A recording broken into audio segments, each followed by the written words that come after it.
আমরা আসলে অবস্থান নেই। অবস্থান নেওয়ার পরে তারা যখন আমাদেরকে, তাদের হাতে খড়গ ছিল, যেটা দিয়ে পাটা কাটে, আপনারা জানেন হিন্দুদের, ওই খড়গ ছিল, লোহার রড, লাঠি সোটা এগুলো ছিল। তো এগুলো দিয়ে তারপরে দেশীয় আরও অস্ত্রশস্ত্র ছিল। আমরা শুনেছি তাদের কাছে আর্মস আছে, কারণ দূর থেকে ফায়ার হচ্ছিল।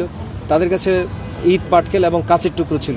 তো এগুলো দিয়ে আমাদেরকে প্রতিহত করছিল। আমাদের অনেক আইনজীবী শরীরের বিভিন্ন জায়গায় আঘাতপ্রাপ্ত হয়েছে, এরকম আমাদের কাছে আরও কিছু ছবি, ডকুমেন্ট আছে। তো পরবর্তীতে তারা যখন আমাদের দিকেই ধেয়ে আসছিল, আরও আক্রমণাত্মক হয়ে আমরা কিছু আইনজীবী তাদেরকে প্রতিহত করি। ওই প্রতিহত করার সময় সাইফুল ইসলাম আলিফকে তারা ধরে নিয়ে গিয়ে ওখানে জবাই করে দেয়। তার পিছনে প্রথমে ঘাড়ের রক কেটে দেয়, এরপরে কোপ দিয়ে, কোপের উপর কোপ, মানে পড়ে যাওয়ার পরে উপর্যুপরি কোট দিয়ে তার কান থেকে পেছন পর্যন্ত প্রায় 6 ইঞ্চি এর মতো কেটে যায়। এবং পিঠে আমরা গতকাল সুরতহাল রিপোর্ট থেকে জানলাম প্রায় 23টা আঘাত হয়েছে। তো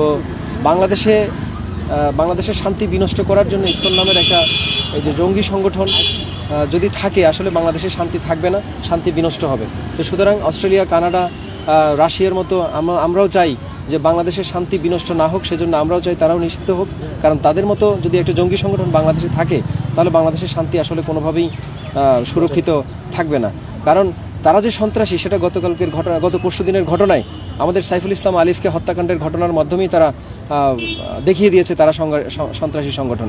তো আমরা এই হত্যাকাণ্ডের তীব্র নিন্দা জানাচ্ছি, আমরা প্রতিবাদ করছি, এবং আমরা আপনাদের মাধ্যমে আইন প্রয়োগকারী সংস্থা এবং অন্যান্য সংস্থাকে অনুরোধ করব, তদন্তটা আপনারা ভালোভাবে করবেন এবং উপযুক্ত যে সমস্ত ডকুমেন্টপত্রগুলো আছে আনুষঙ্গিক, সেগুলো আপনারা কালেক্ট করবেন, সিসিটিভি ফুটেজ নেবেন এবং দোষীদেরকে চিহ্নিত করে তাদেরকে, ইতিমধ্যে আমরা জানতে পেরেছি সিসিটিভি ফুটেজ দেখে অনেকে চিহ্নিত করা গেছে, তাদেরকে অতি সত্বর গ্রেফতার করে আইনের আওতায় এনে বিচারটা সুনিশ্চিত করার জন্য।